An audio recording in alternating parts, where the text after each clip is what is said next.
Hello everyone, welcome to my new video. In this video, our topic is voltage. In electricity's early days, voltage was known as electromotive force or EMF. The term recognized Italian physicist Alessandro Volta, inventor of the voltaic pile, the forerunner of today's household battery.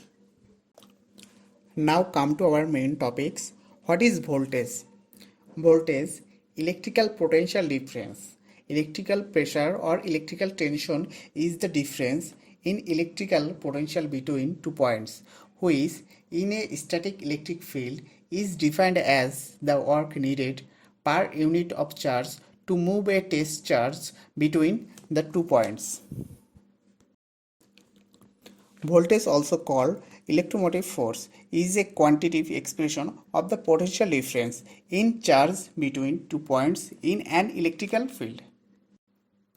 A voltage may represent either a source of energy, electromotive force, or lost, used, or stored energy, potential drop.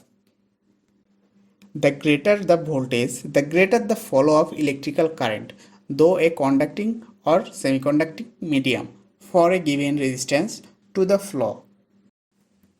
Voltage equal to pressure, and it is measured in volts.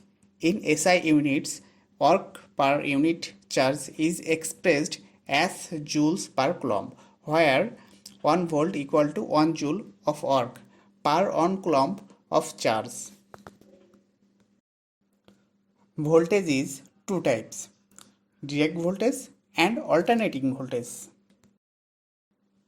A direct voltage maintains the same polarity at all the times. In this fig, we can also see this. In an alternating voltage, the polarity reverse direction periodically. In this fig, we can also see this. Thank you for watching my video. If you have any question, ask me in the comment box.